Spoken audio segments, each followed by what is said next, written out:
आज रोनक आणि रुही दोघे भावंड खूप दिवसांनी असे निवांत बसले होते. गप्पा अगदी निवांत मनसोक्त चालू होत्या. मंगलाताई या दोघांना असं बसलेलं पाहून खूप खुश होत्या. मागच्याच महिन्यातली गोष्ट, अगदी किरकोळ ब्रेडच्या स्लाइसवरून दोघांचं भांडण झालं होतं आणि दोघे समोरासमोर बसत पण नव्हते. रुहीचं लग्न झालेलं होतं. हो, लव्ह मॅरेज होतं तिचं. बाजूच्याच अपार्टमेंटमध्ये रोहन म्हणजे तिच्या नवऱ्यासोबत राहत होती. 2 वर्ष झाले होते लग्नाला, पण अजूनही मूलबाळ नव्हतं. रोहन एका नामांकित कंपनीमध्ये जनरल मॅनेजर होता. तिथे जमली दोघांची लव्ह स्टोरी. रुही ॲडमिन असिस्टंटच्या पोस्टसाठी इंटरव्ह्यूसाठी गेली होती. लिफ्टमध्ये रोहन आणि रुहीची नजरानजर झाली. रुही दिसायला खूपच सुंदर होती. हिरवे आणि थोडीशी पिंगट छटा असणारे तिचे डोळे, सोनेरी आणि लांबसडक केस, सुडौल बांधा. अहो, बार्बी डॉलच म्हणा ना. शिवाय खूप छान फॅशन सेन्स. ती स्वतःला इतकी छान कॅरी करायची की समोरचा घायाळ व्हायलाच हवा. तिचा तो मंद मंद सुवास असणारा डिओ त्यात अजूनच भर घालायचा. तर झालं असं, रोहनला लव्ह ॲट फर्स्ट साईट झालं हो. त्याला समजलंच नाही की तो एकटक तिच्याकडे पाहत आहे, अगदी पापणी पण न हलवता. रुहीने त्याच्याकडे पाहिलं आणि इतरत्र पाहायला सुरुवात केली. लिफ्टमध्ये दोघेच होते आणि रोहनची नजर काही तिच्यावरून हटत नव्हती. आता मात्र रुहीला खूप राग आला. ए मिस्टर, काय चाललं आहे? किती वेळचा एकटक बघतोयस? मी अशी कोणाला अरेतुरे करत नाही, पण ते सुसंस्कृत लोक असतात, तुझ्यासारखे नाही. रोहनला ती बोलते हे पण समजत नव्हतं. काय भानामती झाली होती कोण जाणे. बिचारा पुरताच अडकला होता. शेवटी रुहीने हाताची टिचकी वाजवली त्याच्या डोळ्यासमोर आणि बडबड करू लागली. आता रोहन भानावर आला, पण नजर तिच्याकडेच. शी, काय माणूस आहे हा? तू काय कधी मुलगी पाहिली नाहीस काय? कसला बघत आहेस तू? छी. अहो, मुली तर रोजच बघतो, पण तुमच्यासारखी आज प्रथमच पाहतोय. What rubbish. मी इथे इंटरव्ह्यूसाठी आलीये, but still I will complaint about you to the manager. याच कंपनीमध्ये काम करतोस ना तू? रोहन घाबरत. हो, अहो मी इथेच काम करतो, पण प्लीज माझी कंप्लेंट नका करू. नोकरी जाईल हो माझी. रुहीला गालातल्या गालात हसू आलं. मनातल्या मनात काय म्हणावं या ध्यानाला. आधी मारे बघत होता आणि आता बघा कशी फाटली याची. रोहनला, बोला नाव काय तुमचं? आता घाबरण्यापेक्षा आधीच काळजी घ्यावी ना. हो मॅडम, यावेळी सोडा ना. पुढच्या वेळी असं काय केलं तर खुशाल करा कंप्लेंट. व्हॉट, म्हणजे तू परत असं करणार? अरे तू माणूस आहेस की. आणि दोघे केव्हाच त्यांच्या फ्लोअरला आले होते, पण आतच बोलत उभे होते. ते त्या दोघांच्याही लक्षात आलं नव्हतं. जेव्हा लक्षात आलं तेव्हा ती रागात निघून गेली. ऑफिस खूपच मस्त होतं, अगदी तिच्या स्वप्नातल्यासारखं. तिने रिसेप्शनला स्वतःचे डिटेल्स दिले आणि वाट पाहत बसली. इतक्यात ते लिफ्टमधलं ध्यान आत आलं आणि रिसेप्शनिस्ट उभी राहिली. रुही विचारात पडली. हे काय? हे ध्यान कोणत्या सिनियर पोस्टला आहे की काय? आता ती मनातल्या मनात बोलू लागली. मी पण ना, कशाला घ्यायचा ना पंगा. ठीक आहे, बघत होता माझ्याकडे, पण मला त्यांनी काही केलं तर नव्हतं ना. मला काय बीळ पडणार होतं का त्याच्या बघण्याने? आता मी कसली करते कंप्लेंट? तोच मला नोकरी मिळू नाही देणार इथे. इतक्यात रिसेप्शनिस्टने तिला एका केबिनमध्ये जायला सांगितलं. रुही बिचारी घाबरतच आत गेली. एकतर पहिलाच इंटरव्ह्यू आणि त्यात तो भलताच प्रसंग. आत खुर्चीवर पाठमोरं कोणीतरी बसलं होतं. रुही मनातच, काय म्हणावं बाई, पाठमोरच बसले कोणीतरी. आता माणूस की बाई? मी सर बोलू की madam? May I come in? हेच बरं. No sir, no madam. तिने दरवाजा नॉक केला आणि मे आय कम इन? ती व्यक्ती पाठमोरीच. Yes please. रुही मनात, आता हा काय माझा इंटरव्ह्यू असंच मला न बघताच घेणार की काय? So your name is Ruhi? Yes sir. तुम्हाला भांडायला खूप आवडतं असं समजलं. रुही मनातच बोलली. याला कसं समजलं? नाही हो सर, पण जर कोणी उगाच त्रास दिला तर सोडत नाही मी त्याला. अच्छा. आणि त्याने खुर्ची फिरवली. काय गुन्हा केला हो मी? रुहीलाही अगदीच अनपेक्षित होतं. ती एकदम दचकून ओरडलीच, तू म्हणजे तुम्ही इथले ॲडमिन हेड? अरे देवा. आणि धपकन खुर्चीत बसली. तो हसत, हो मीच तो. आता तुम्ही माझी कंप्लेन मलाच करणार का? सॉरी, पण मला माहीत नव्हतं. अच्छा, मग आता मी तुमच्याकडे पाहू शकतो तर मनसोक्त. काय, हे इतके सिनियर असून तुम्ही असं कसं वागू शकता? खरं सांगू, आजपर्यंत असं कोणाकडेही पाहिलं नाही मी.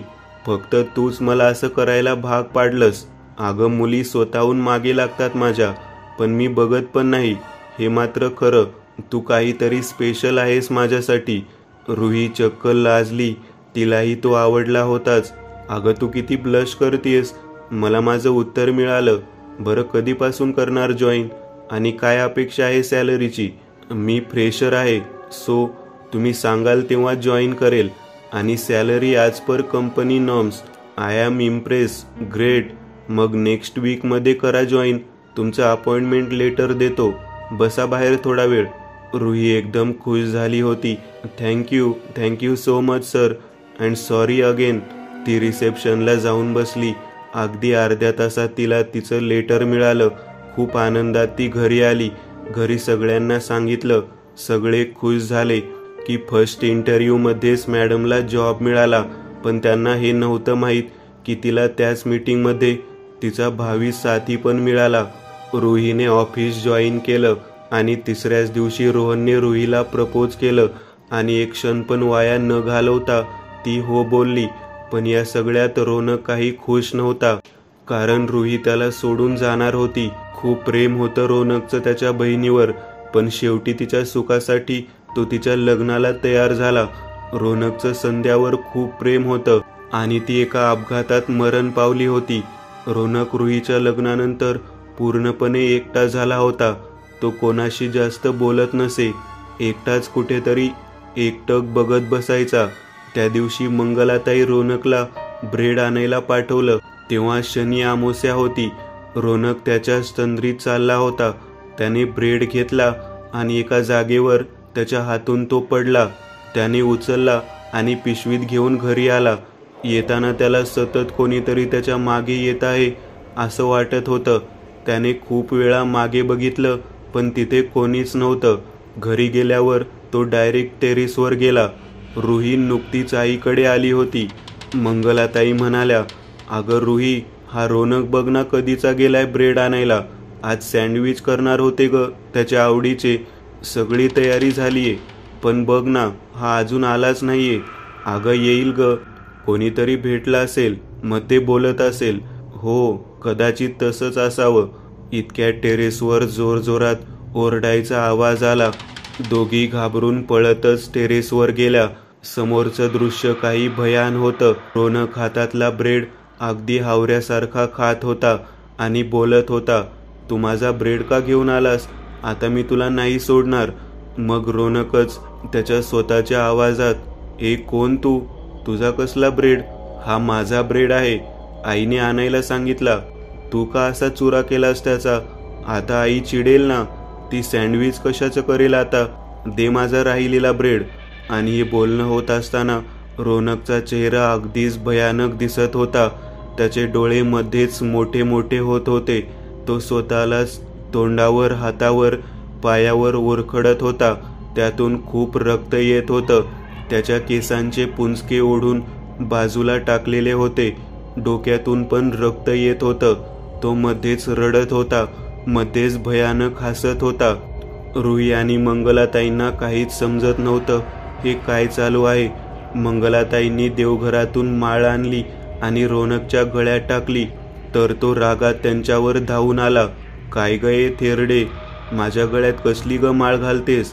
मला भूक लागली होती. मी ब्रेड घेतला याच्या हातातून आणि हा तो घेऊन आला. आता याला मी सोडणार नाही. चल रे. आणि अचानक रोनक हवेत उडू लागला. त्याचं डोकं भिंतीवर आपटलं जात होतं. तो जोरजोरात ओरडत होता, बोलत होता, ने बाई तो ब्रेड, पण मला सोड. दुसरा आवाज, अरे रोनक, तुला कशी सोडेन मी? अरे खूप प्रेम होतं माझं तुझ्यावर, पण तू तर त्या संध्यावर प्रेम करत होतास. तिला तू काहीही द्यायला तयार होतास. मी तिची जवळची मैत्रीण. ओळखलं का रे मला? बोल बोल की. नाही ना ओळखलं? अरे मी आशा. तुला 2-3 वेळा बोलले पण होते मी. सोड त्या संध्याला. तिच्यापेक्षा मी जास्त प्रेम केलं तुझ्यावर. सतत तुझ्या मागे मागे असायचे, पण तू मला धुडकावून लावलंस. आज पण मला हा ब्रेड हवा होता, तर तू तो पण मला दिला नाहीस. आज शनी अमावस्या आहे आणि आज जर मी तुला माझ्यासोबत नेलं ना, तर तुला आणि मला कोणीच वेगळं करू शकणार नाही. रोनक म्हणाला, अगं आशा, माझं फक्त आणि फक्त संध्यावर प्रेम होतं ग. मग मी तुला कसं हो बोलणार होतो? आणि तू कशी काय मरण पावलीस? मला काहीच माहीत नाही. आशा जोरजोरात हसू लागली. तुला माहीत आहे का संध्या कशी काय मेली? मी मारलं तिला. तिच्या गाडीचे ब्रेक मी सैल करून ठेवलं होतं आणि संध्याला गाडी जोरात चालवायची सवय होती. त्या दिवशी ती गाडी घेऊन निघाली आणि समोर मोठा ट्रक आला आणि जाऊन सरळच ट्रकवर आदळली आणि ऑन दी स्पॉट गेली. आता तू पूर्णपणे माझा होणार होतास का? असं का केलंस तू आशा? तुला काहीच नाही मिळालं. तू कशी काय मरण पावलीस मग? काय माहीत कशी. मी टेरेसवर उभी होते. तुला कसं भेटायचं प्लॅन करत होते आणि मी वरून खाली पडले. 18व्या मजल्यावरून खाली कशी पडले समजलंच नाही आणि मी मरण पावले. मला आज पण समजलं नाही कशी पडले मी. इतक्यात जोरात आवाज आला. मी ढकललं तुला. तुला काय वाटलं मला समजलं नाही तू केलंस हे? जेव्हा माझा अपघात झाला, मी तुला माझ्या गाडीजवळ काहीतरी करताना पाहिलं होतं. मला वाटलं काहीतरी पडलं ते उचललं असेल, पण जेव्हा अपघात झाला तेव्हा तू बाजूलाच उभी राहून हसताना मी पाहिलं तुला. मला रोनकने तुझ्याबद्दल सांगितलं होतं. तो नेहमी सांगायचा मला की तिला समजून सांग, आणि मी हसत बोलायचे, अरे वेडी आहे रे ती. आपलं लग्न झालं की होईल सगळं नीट. तू नको टेन्शन घेऊस. मी ऐकायला पाहिजे होतं त्याचं आणि तुला दूर करायला हवं होतं. घात केलास ग तू माझा, आणि आता माझ्या प्रेमाचा जीव घेणार तू. मी कसा घेऊ देईन ग? मरून पण आम्ही दूर नाही आहोत. मी रोज रात्री यावेळी इथे येते आणि आम्ही खूप गप्पा मारतो. तो मला रोज सांगतो, बघ ना माझ्या ताईला, अजून बाळ नाही झालं. ती खूप टेन्शनमध्ये असते. त्याचं खूप प्रेम आहे त्यांच्यावर. तो मला बोलतो त्याला माझी खूप आठवण येते. कालच काकू काही फोटोज दाखवत होत्या याला. तो बघत नव्हता. मी त्याला एका सुंदर मुलीचा फोटो पसंत करायला सांगितलं आणि त्याने निवडला. हो पण केली आहे लग्नासाठी त्याने. आता मी तुला सोडणार नाही. आणि काय झालं कोणास ठाऊक, अचानक आकाशात 2 तारे चमकले. काहीतरी एखाद्या बाणाप्रमाणे आकाशात उडालं. एक ब्लास्ट झाला आणि आता या दोघीही आकाशात धूर बनून विलीन झाल्या. त्यातच आवाज आला, रुहीताई, मी येणार तुमच्या पोटी लवकरच. काळजी नको. आणि या आशाचा बंदोबस्त केला आहे मी. ती नाही देणार आता त्रास कोणालाच. रोनक, चल येते रे मी. आता भेटू लवकरच ताईच्या घरी. मंगलाताई आणि रुही जागेवरच खिळल्या होत्या. समोर जे चालू होतं ते खरं होतं की स्वप्न काहीच समजत नव्हतं. इतक्यात रोहन रुहीजवळ आला. ताई, आता तू नक्की आई होणार. आणि आता मी या जखमेतून बरा झालो की तू त्या पाहुण्यांना बोलवून घे. मी माझ्या संध्याची इच्छा पूर्ण करणार. 1 आठवड्यात रोनक बरा झाला. आज ते पाहुणे आले. लग्नाची बोलणी झाली आणि अचानक रुहीला चक्कर आली. रोहनने तिला पकडलं, बेडवर झोपवलं आणि डॉक्टरांना बोलावलं. तर गुड न्यूज होती. हो, रुही आता आई होणार होती. आजचा दिवस खरंच खूप छान होता. 4 महिन्यात रोनक आणि रीनाचं लग्न झालं. खूप सुंदर आणि सुशील होती ती. तिच्यात नेहमी रोनकला संध्याच दिसायची. सगळे खूप खुश होते आणि आज ती वेळ आली. हो, रुहीने एका गोंडस मुलीला जन्म दिला जी अगदी संध्याची कॉपी होती. पण हे काय, तिला 5 मिनिटात पुन्हा कळा चालू झाल्या आणि अजून एक मुलगी जन्माला आली. हो बरोबर, ती तर आशा होती. रोनक रुहीचा हात हातात घेऊन बसला होता. त्या दोन्ही बाळांना अगदी निरखून बघत होता. रुही आणि रोहनच्या डोळ्यातून आनंदाचे अश्रू वाहत होते आणि मंगलाताई लांबूनच त्यांना पाहून खुश झाल्या होत्या. दुसरा अनुभव. अमावस्येची ती रात्र. आज सकाळी रामभाऊ तापाने फणफणले होते.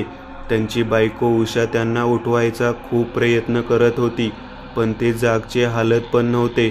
सगळेच घाबरले होते. अचानक इतका ताप, तो कसा काय? तर त्याचं झालं असं, रामभाऊ हे गावातील प्रख्यात किराणा मालाचे व्यापारी. हे भलं मोठं दुकान होतं त्यांचं गावात. कोणतीही वस्तू तिथे मिळणारच. अगदी कांदे, बटाटे, भाजीपाला, काही व्हरायटीचे कपडे पण. अहो, भांडी सुद्धा. त्यांची पहिली पत्नी या जगात नव्हती. तिला एक मुलगी होती. बाकी घरी पत्नी, 2 मुली, आई, असं हे कुटुंब. गावात त्यांचं पुढे दुकान आणि मागे मोठा चिरेबंदी वाडा. बाई, किती मोठा तो वाडा. शिवाय नोकर चाकर होतेच. त्या दिवशी अमावस्या होती आणि रामरावांना काही महत्त्वाच्या कामानिमित्त शहरात जावे लागले. त्यांचा विचार होता, आपण रात्री काळोख पडायच्या आत येऊ घरी. घरचे सगळे नको म्हणत असताना पण रामभाऊ सकाळी सकाळी निघाले. घरात 2 मोठ्या गाड्या असून पण त्यांना त्यांची स्कूटरच आवडायची, जी इतकी जुनी झाली होती की काही विचारू नका. कधी पण बंद पडायची. उषाताई बोलत होत्या, अहो आज तर ती मोठी गाडी घेऊन जा की. पण कसलं काय? रामभाऊच ते. कसले ऐकतायत? शहरात जाऊन त्यांची जवळपास सगळी कामं झाली आणि ते घरी निघाले. निघतानाच एक मित्र भेटला आणि हट्टाने जेवायला आणि मद्यपानासाठी घेऊन गेला. झालं मग तिथेच 8 वाजले रात्रीचे. अशी काही काळजी नव्हती. किती जरी घेतली तरी रामभाऊ गाडी बाकी मस्त चालवायचे. आता रामभाऊनी गाडीला किक मारली पण गाडी चालूच होईना. मग चॉक देऊन गाडी चालू झाली एकदाची आणि त्यातच तिचा सायलेन्सर पण फुटला आणि गाडी मस्त धूर आणि आवाज काढत निघाली. घरी जायला साधारण 1.5 तास लागणार होता. रामभाऊ मस्त त्या सायलेन्सरच्या म्युझिकमध्ये गाणं गात चालले होते. मैं जिंदगी का साथ निभाता चला गया. आता गावापासून काही अर्ध्या तासाच्या अंतरावर होते, पण तो भयान टप्पा चालू झाला होता. त्या एका जागेवर अमावस्या पौर्णिमेला अपघात होत असत आणि ती व्यक्ती कधीच वाचत नसे म्हणे. पण रामभाऊ नशेच्या नादात ते विसरलेच होते. इतक्यात त्यांना बाजूला एका दगडावर एक बाई बसून रडताना दिसली. आमचे रामभाऊ खूपच हळवे हो. त्यांनी गाडी तिच्या जवळ नेली. अहो ताई, इतक्या रात्रीचं काय करता इथं? अहो, असं बाई माणसाने एकटं बसायची जागा नाही. का रडताय तुम्ही? काय झालं? कुठं राहता? मी सोडतो घरी तुम्हाला. चला. तिने मान वर केलीच नाही. मान खाली घालूनच बोलली, मी रस्ता चुकले हो. बरं मग बसा गाडीवर, मी सोडतो तुम्हाला. कोणत्या गावच्या तुम्ही? अहो, तुम्ही कशाला त्रास घेताय? नको, मी जाईन. अहो नाही म्हणू नका. चला, इथे तुम्ही सुरक्षित नाही आहे हो. तुम्ही खूप चांगले आहात, पण नको, मी जाईन हो. अहो मी काय करणार नाही तुम्हाला. चला तुम्ही. बघा बरं का, तुम्हीच 3दा बोलताय म्हणून येते तुमच्यासोबत, नाहीतर लोक मलाच नाव ठेवतात. हो चालेल हो, चला. त्या बाईचे लांब सडक केस, हिरवीगार साडी, गोरा गोरा पान रंग, कपाळाला भलं मोठं कुंकू दिसलं, पण नीट चेहरा नाही दिसला. त्यांनी गाडी चालू केली आणि बाई बसली गाडीवर. बसताना वाटलं कोणीतरी बसत आहे, पण तिचं काहीच वजन त्यांना जाणवत नव्हतं. त्यांनी गाडी थांबवली आणि विचारलं, बाई तुम्ही नीट बसलात ना? पण त्यांना प्रतिसाद मिळालाच नाही. आता मात्र त्यांची चांगलीच टरकली. ते तिच्या तावडीत सापडले होते. हो, तिच्या तावडीत. त्या गावात एक तमाशावाली होती, बकुळा नावाची, अतिशय सुंदर. तिचं गावच्या पाटलावर प्रेम बसलं आणि पाटलांनी त्याचा पुरेपूर फायदा घेतला. पण नंतर ती लग्न करा म्हणून मागे लागली आणि पाटलाची वाट लागली. मग त्याने तिला त्या जागेवर यायला सांगितले जिथे ती आता रामभाऊंना भेटली. पाटलांनी सांगितलं, तिथे ये, मग आपण दोघे गाव सोडून जाऊ. मग मी तुझ्याशी लग्न करतो आणि आपण सुखाने संसार करू. बिचारीला ते खरं वाटलं. ती खूप वेळ तिथेच वाट बघत बसली. बऱ्याच वेळाने पाटलाचे गुंड तिथे आले. त्यांनी तिच्यासोबत जबरदस्ती केली आणि मारून तिथेच गाडून टाकले. तेव्हापासून तिचं भूत अमावस्येला, म्हणजे ज्या दिवशी तिचा खून झाला त्या दिवशी, तिच्या वेळेत जर कोणी पुरुष तिला सापडला तर तो संपलाच. आज रामभाऊ तिच्या वेळेत तिला सापडले होते, पण त्यांनी तिला खूप साफ नजरेने पाहिलं होतं. मनापासून तिची मदत करण्यासाठी पुढे आले होते ते. तिला समजत होतं रामभाऊ घाबरून गाडी घेऊन सुसाट निघाले, तर पुढे काही अंतरावर पुन्हा ती उभी. रामभाऊंनी देवाचा धावा चालू केला आणि चक्क सुखरूप घरी पोहोचले. पुन्हा एक आश्चर्य घडलं. त्यांना दरदरून घाम फुटला होता. काहीच सुधरत नव्हतं. त्यांनी न वाजवताच दरवाजा उघडला होता घराचा आणि कोणाशी काहीच न बोलता ते झोपले होते. उषाने तिच्या मुलांना विचारलं, रात्री दरवाजा कोणी उघडला? सगळे बोलले, आम्ही नाही. मग कोण होतं ते दरवाजा उघडणारं? आणि हे दरवाजा उघडायचं प्रकरण आधी पण खूप वेळा झालं होतं. त्यांची पहिली पत्नी सुरेखा दरवाजा उघडायची आणि त्या बकुळाच्या तावडीतून पण सही सलामतपणे घरी आणणारी पण तीच माऊली होती. अजून पण तिच्या आपल्यांचं रक्षण करण्यासाठी ती त्यांच्या घरातच होती. घरात अधूनमधून ती कोणाकोणाला दिसत असे. तिच्या सासूबाईंना, तिच्या मुलीला. त्यांच्या घरात तिनेच आणलेला मोती कुत्रा होता, त्याला पण दिसत असावी ती, कारण खूप वेळा तो अगदी प्रेमळ नजरेने एकटं कुठेतरी नजर लावून बसायचा. आता रामभाऊंचा ताप हळूहळू कमी झाला आणि त्यांनी घडलेली सर्व हकीकत सांगितली. सगळे गावकरी बोलत होते, खरंच रामभाऊ नशीबवान.